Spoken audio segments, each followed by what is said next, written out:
going to do something a little different in this video, and very rarely, if you follow my channel, do you see me doing anything like repairs or modifications or anything like that. But I'll tell you why we're doing it on this one. This is a Pioneer PL-300. I'm going to show you a Achilles heel on this turntable that impacts all the machines that Pioneer made in that range in the late 70s, early 80s. They went to a lot of cost cutting, and these are still great machines today, but I'm going to show you probably the most common issue with it. And what we've got here,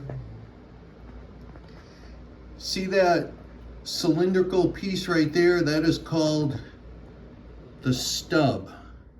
And what this is a covered piece of plastic that fits on the back of that gimbal. And it houses this weight. That's your counterbalance adjustment. And what happens is, and this was probably pretty dumb on my part, if you jostle this turntable in any way, if you put it in the trunk of an automobile, if you're moving it in a box maybe or something like that, it puts a lot of stress on this piece, and that plastic will snap. And that's what happened here. But luckily, we have a clean break. We have the piece. We have the counterweight. And we have the Tonearm with the gimbal. So I came up, I'm not going to over-engineer this thing. I saw one guy on YouTube completely take the whole turntable apart. You really don't need to do that. That is just silly. What we're going to do is we're going to drill into the Tonearm side about 3/8 of an inch. You wonder why it's 3/8 of an inch, because if you go any deeper than that, you're going to cut into the Tonearm wires that are housed inside the Tonearm itself, and we don't want to do that. I'm probably going to use about the same 3/8 inch in drilling into the stub. And what I'm going to do is reinforce it on the inside with one of these bamboo skewers. Bamboo is a strong wood. These are about 2 millimeters thick. My boss at work let me borrow this fantastic DeWalt drill, 20 volt, brushless, and his box of drill bits with a drill index.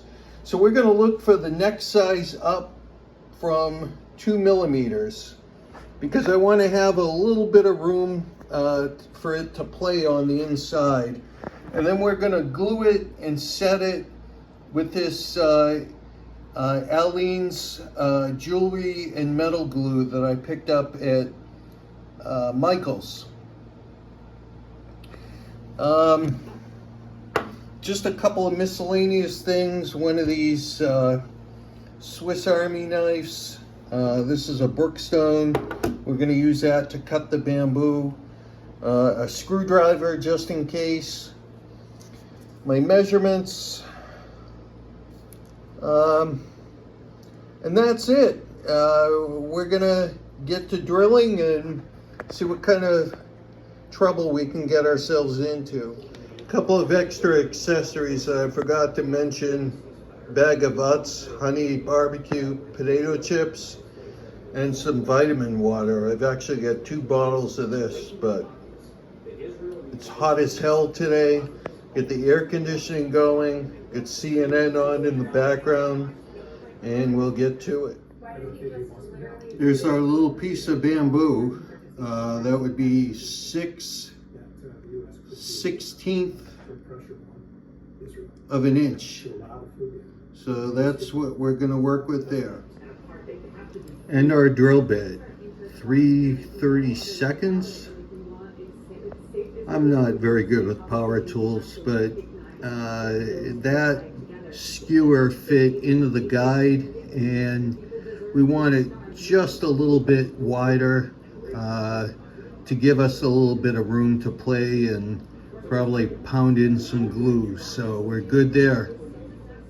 And we're going to use our 3/8 of an inch guide to mark off the depth on the drill. We're going to mark it off with some double-sided tape. Keep it simple, stupid.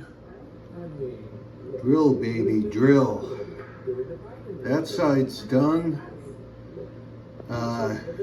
This one's going to be a hell of a lot tougher. We're going to have to pull the lid off of this thing, work at an awkward angle. I am not taking this whole turntable apart just to get in there. We're going to do the best we can with the tools we've got.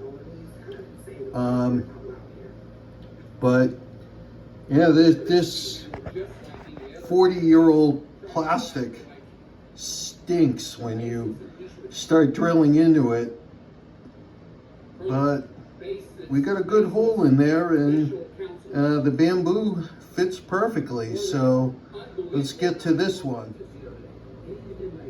I like how it came out. It's not perfect, but the bamboo went in the way it should, and the glue is setting right now. All this thing needs to do is be tough enough to hold that counterweight, and we're gonna let it dry a good 24 hours and then test it with the weight, and we'll see how we do. Plastic burrs, they are a son of a bitch, especially with 40-year-old plastic, but I don't think I did any damage, and I think we're on the track to getting this thing up and running again. So we'll check in again in 24 hours.